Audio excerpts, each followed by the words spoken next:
Je suis ethnologue. J'ai eu un bout informe de formation en charpente, mais je me prétendrai et bien entendu pas charpentier, surtout en présence de charpentiers. Dans cet univers qui s'entretient avec beaucoup d'intelligence du thème des matériothèques, je suis une sorte d'imposteur et très fasciné par ce que nos collègues nous ont exposé. Euh, je risquerais une sorte de définition en forme de provocation. Je vous proposerai ma définition d'une matériothèque en paraphrasant Borges, ça me vient à l'instant, en vous écoutant.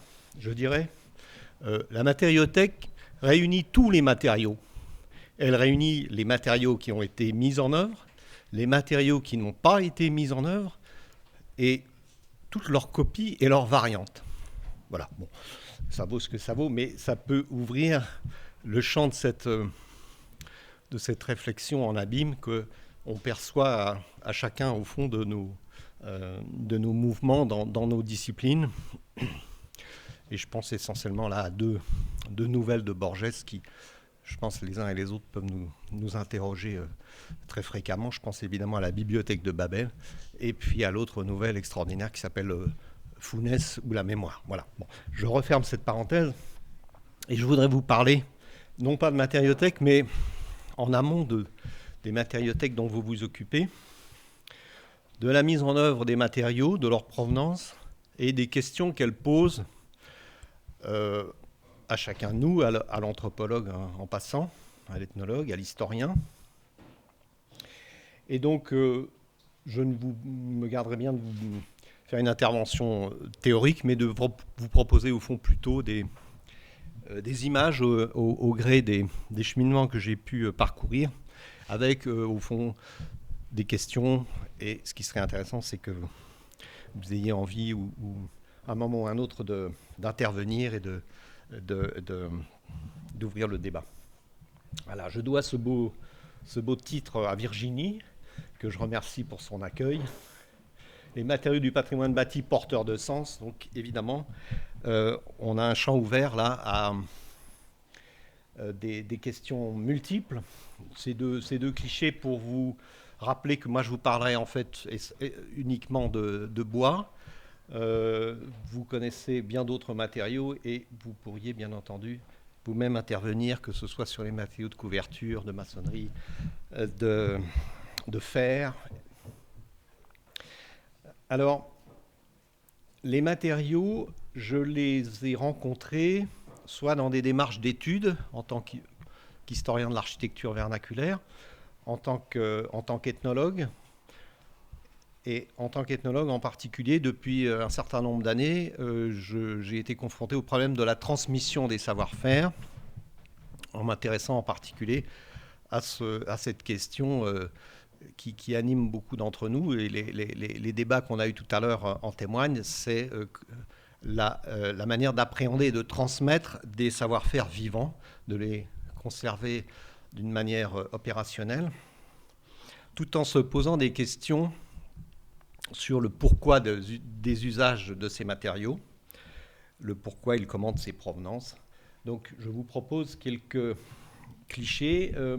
Celle-ci que j'affectionne particulièrement, en fait c'est une occasion de vous rappeler que nous célébrons en France les 250 ans, très précisément cette année, de la publication du premier livre de traits de charpente qui était imprimé au Monde en 1767 et dont l'auteur est un maître charpentier, compagnon du devoir, qui s'appelle Nicolas Fourneau. Il se trouve que c'est un maître charpentier de Rouen, donc la ville où je travaille, et il a réalisé lui-même les premières réalisations donc, de ce qu'on appelle des guittardes. Les charpentiers connaissent bien ça. Les guittardes, c'est ça, ce sont ces lucarnes extrêmement ouvragées qui sont en quelque sorte la signature d'un charpentier particulièrement expert en traits, et en même temps en connivence avec un maître d'ouvrage qui est fier de montrer ce sont ces grandes lucarnes, à l'origine donc des lucarnes qui permettent par une poulie de charger des matériaux dans un grenier, dans un comble, et puis ensuite sous l'instigation de Nicolas Fourneau. Donc les premières guitares sont de Nicolas Fourneau. Les compagnons ne le savent pas, hein. Nicolas Fourneau a, en quelque sorte, conçu ce principe. Il a conçu bien d'autres choses originales. Et il est l'occasion, mais on ne le développera pas ici, de rappeler que Nicolas Fourneau est un des grands théoriciens donc du trait pratique de charpente, qui est le domaine, qui est l'apanage des gens de métier, des charpentiers de métier, depuis le XIIIe siècle. C'est un point qui est particulièrement important lorsque on surprend parfois à la lecture de gens mal informés le fait que Gaspard Monge, avec son invention de la géométrie descriptive, avait en quelque sorte appris aux professionnels leur métier. Donc les charpentiers savent bien, mais d'autres corps de métier bien également, les tailleurs de pierre, c'est une évidence, savent que les gens de métier, depuis au moins le XIIIe siècle, ont appris à dépasser la géométrie plane et donc ont déjà jeté les bases parfois de manière extrêmement complexe. Quand on sait que cet ouvrage, la première guitare qui n'a jamais été réalisée en France, date de 1760, Gaspard Monge, c'est juste 40 ans plus tard. Donc Gaspard Monge connaissait les compagnons charpentiers, connaissait Nicolas Fourneau. Donc il faut s'en souvenir. Voilà. Alors, où sont les matériaux, dites-vous, dans ma digression? Eh bien, il faut se rappeler que les matériaux, bien entendu, nous renseignent sur les gens qui les ont mis en œuvre, nous renseignent sur les sociétés, sur les modes de représentation que se font les sociétés qui mettent en œuvre les matériaux. Pourquoi est-ce qu'on met les matériaux en œuvre de telle ou telle manière? Bien entendu, la réalisation architecturale est essentielle, mais toutes les représentations que l'on se fait sur ce qui est bien, ce qui est convenable de faire. Là, on a un univers qui est très important et qui repose très souvent sur des normes qui sont implicites. Ce qui est bien de faire, les règles de l'art, on entend régulièrement encore aujourd'hui, moins que par le passé, mais on se réfère souvent aux règles de l'art. Et ensuite, quand vous avez énoncé les règles de l'art, de quelques métiers qu'il s'agisse, eh bien, il est intéressant de creuser le sujet, de demander à l'auteur des propos qu'est-ce que c'est que les règles de l'art, et surtout pourquoi on en est arrivé à déterminer ces règles de l'art. Je dirais un simple exemple, quand un charpentier aujourd'hui, qui connaît bien son travail, va réaliser sur épure, à partir de bois qui ont du flash, à l'endroit d'assemblage, va réaliser des chaperons, par exemple, c'est-à-dire un contre-profil qui permet de faire épouser par une pièce de bois la partie manquante la partie qui manque dans la pièce d'en face. Eh bien, vous allez très souvent demander au charpentier très, très expérimenté pourquoi il fait ça. Mais il fait ça parce qu'il faut faire comme ça, parce que ce sont les règles de l'art. Et vous allez le pousser plus loin dans ces retranchements. Mais à quoi ça sert? Alors, il ne vous dira jamais, mais je fais ça parce que j'ai ma fierté, je suis fier de mon métier. Et il vous trouvera, en France particulièrement, les Français sont des gens rationnels ou qui se prétendent tels, il vous expliquera toujours qu'il y a une raison technique pour cela, alors qu'on est vraiment dans le domaine des représentations, qui ouvre des portes. Alors, c'est sur de long, voilà, c'est des techniques que nous pratiquons régulièrement dans le cadre du collectif Charpentiers sans frontières. On a au-dessus de nous une superbe charpente dont Patrick nous dirait beaucoup de choses. Moi, je constate qu'apparemment, à 100% ou quasiment, elle a été sciée de long avec une technique proche de celle que vous voyez sur le cliché. C'est intéressant de constater que dans certains textes du XVIIIe siècle, d'architectes parisiens que j'ai étudiés, il est précisé qu'un bois qui a été scié de long, ses faces seront lavées à la bisaiguë. C'est une expression que j'ai trouvée vers 1750 en France. Ce qui veut dire, là aussi, ça renvoie à une esthétique implicite Ici, je ne suis pas sûr que les bois aient été lavés à la bisaiguë ou à la galère ou à la varlope, mais voilà, on rentre dans ce type de problématique. Euh,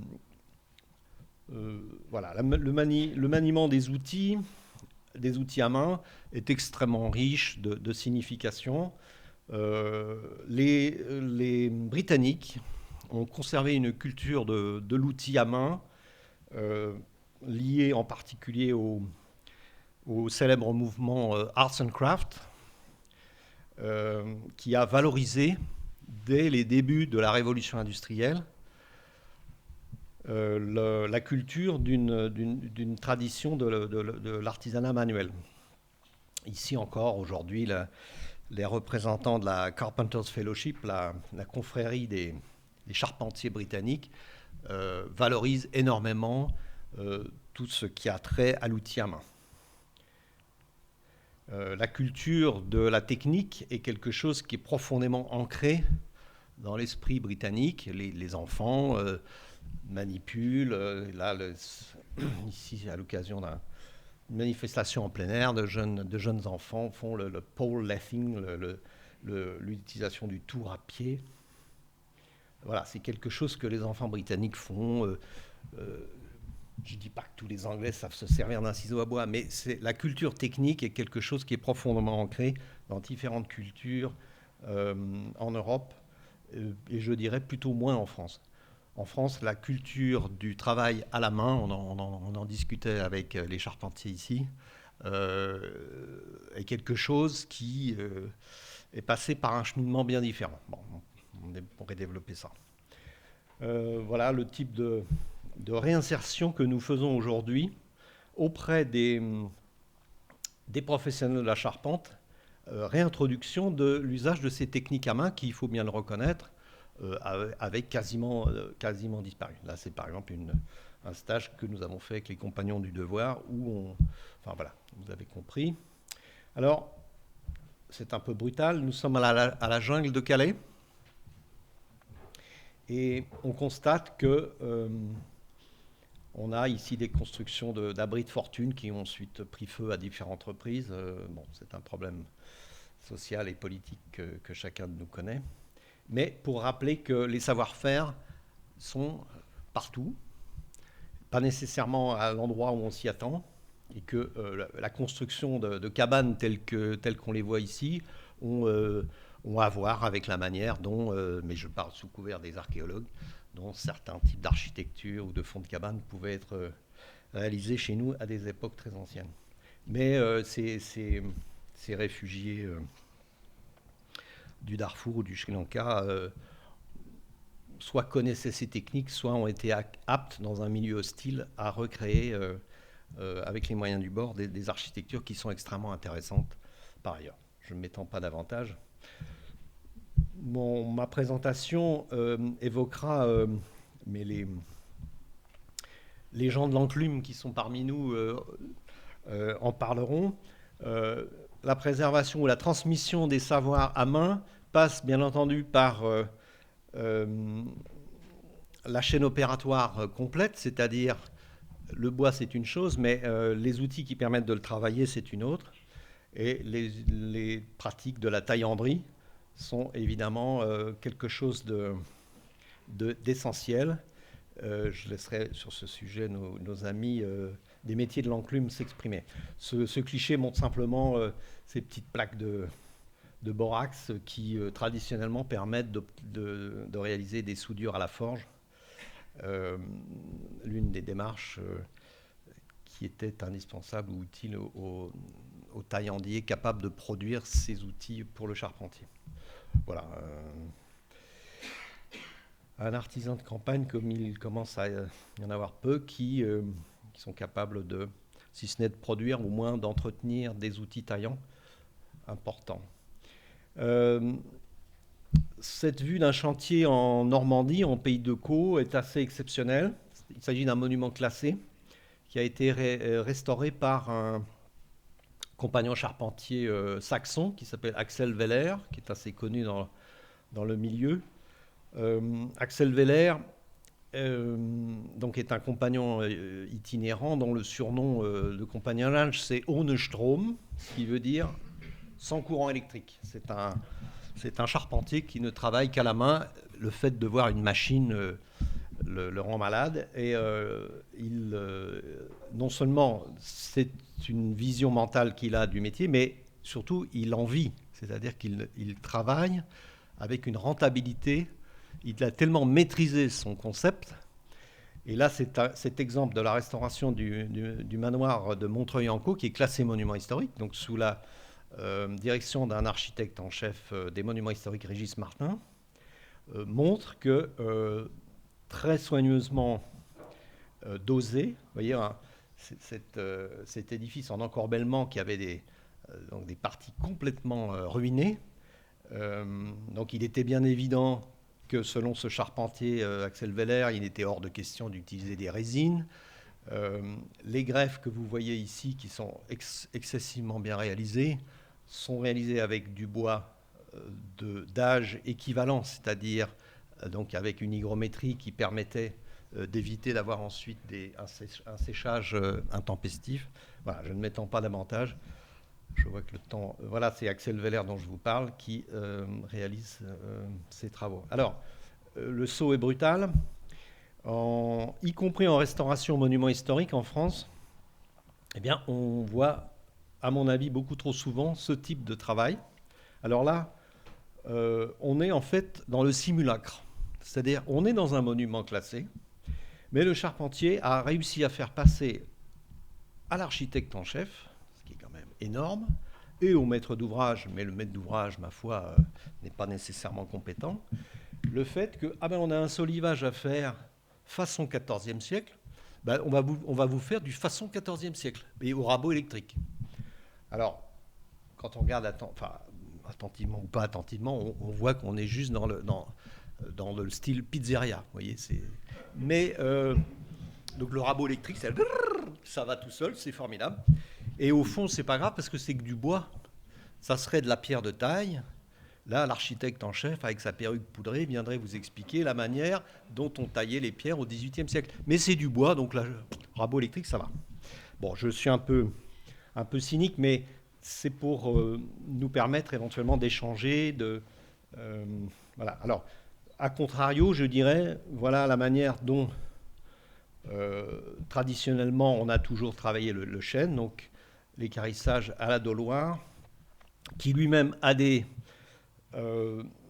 raffinements de lecture. Là, on a une Doloire caractéristique du nord de la France, c'est-à-dire avec un taillant cintré.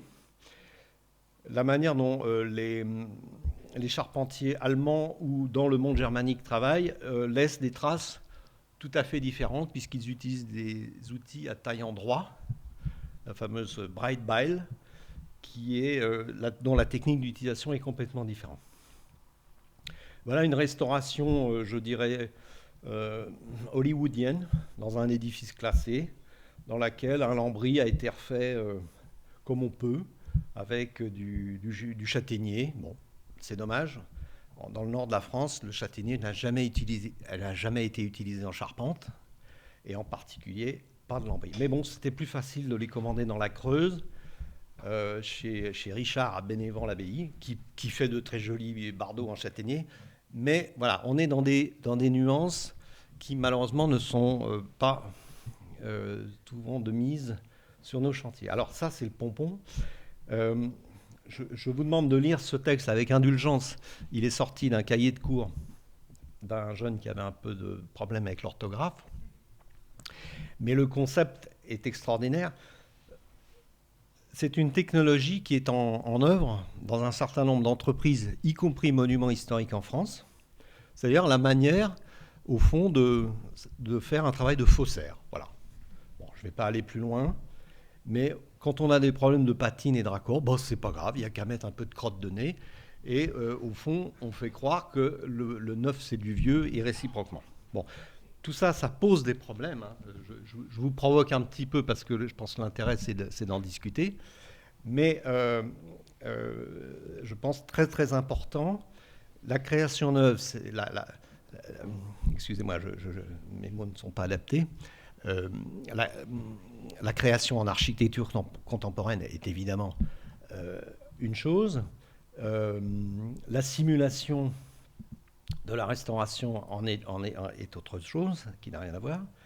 Mais ce qui me paraît essentiel de développer, c'est un rapport que j'appellerais un rapport direct à la matière, dans lequel, quand on fait quelque chose, on assume ce qu'on est en train de faire et on assume les techniques que l'on adopte. On n'est pas dans le faire semblant.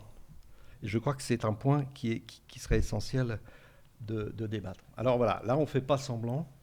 Les arbres, c'est un chantier d'insertion de chômeurs de longue durée que nous avons organisé dans la région de Rouen. Où on a prélevé donc les arbres dans leur environnement et sur une chaîne évidemment courte, par débardage à cheval, on a pu approvisionner le chantier. Ça, c'est, voilà, on n'est pas dans le faux semblant.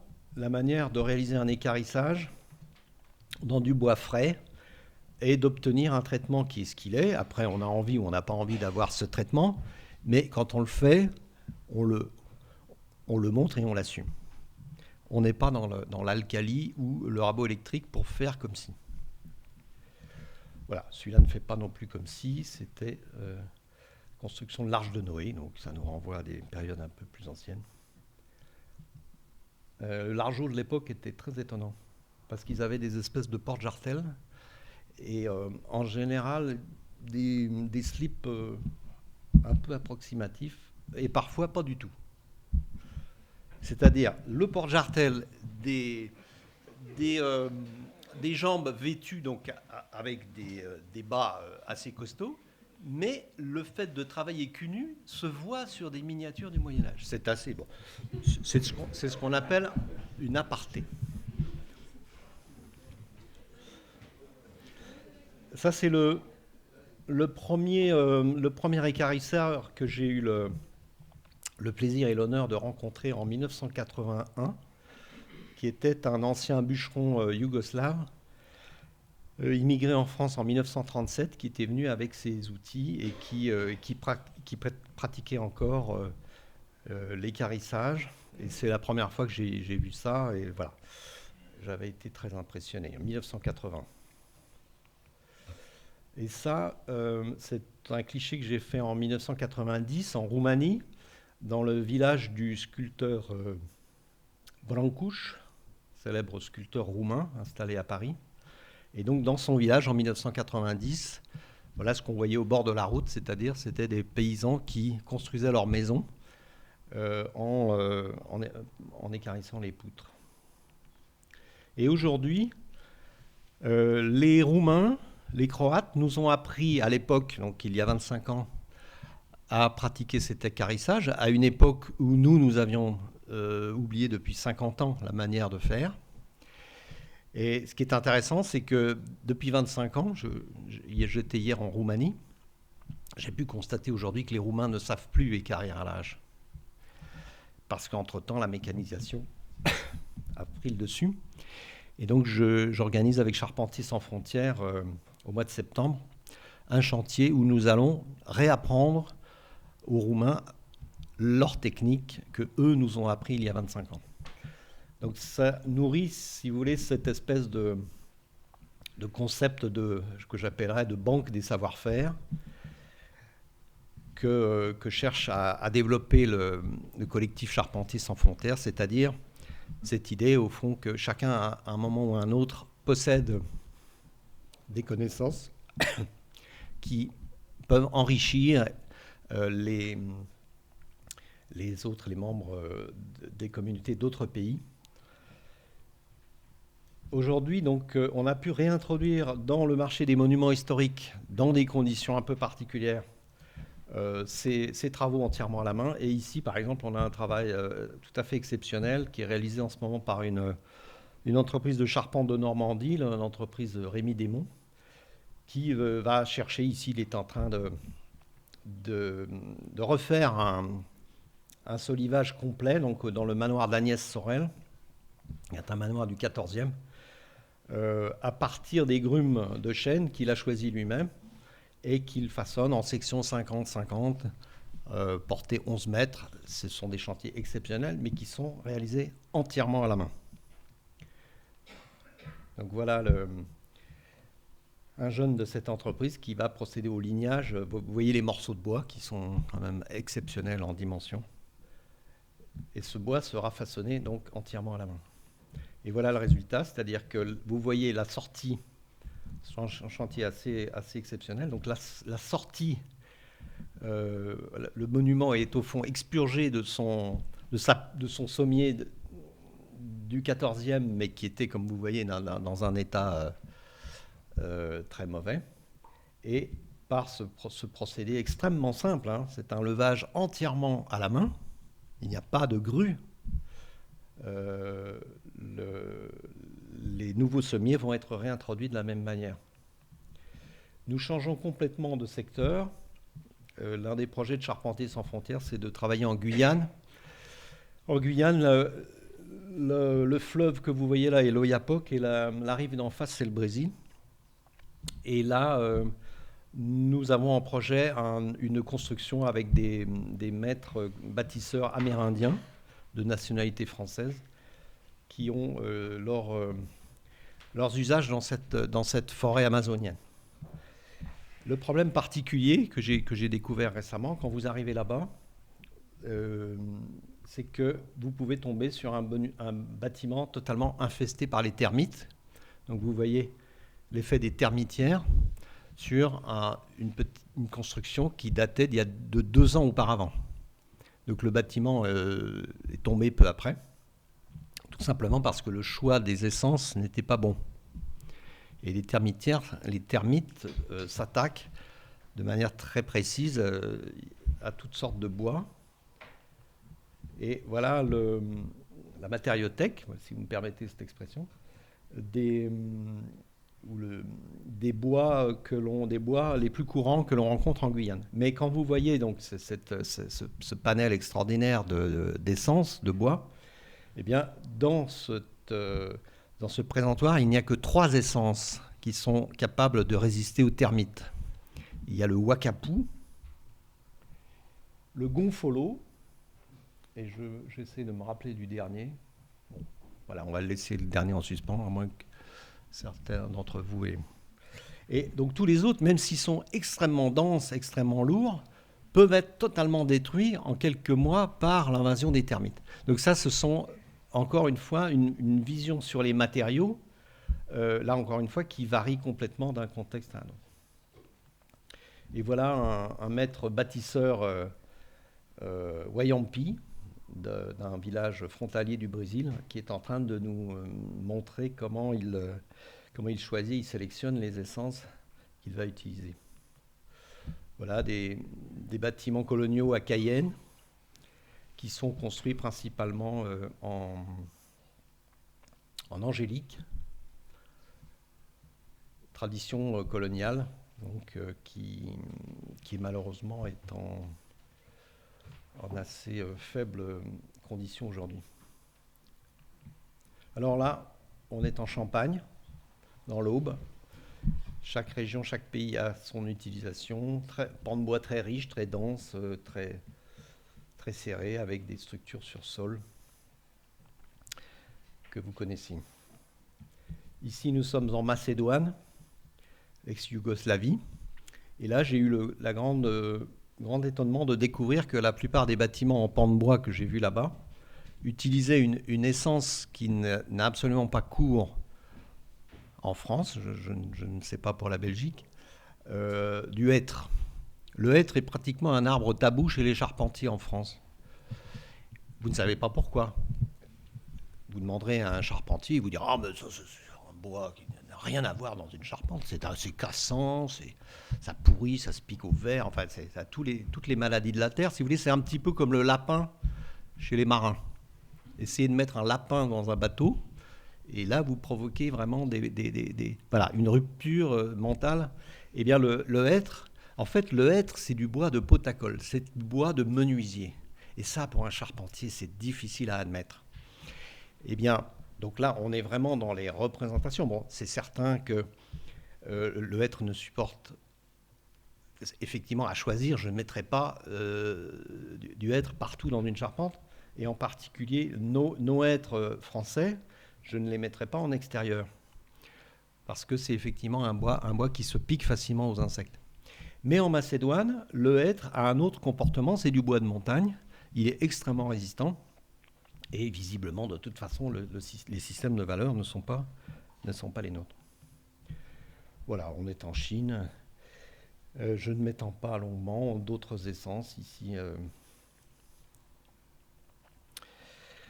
Des charpentes qui fonctionnent en compression.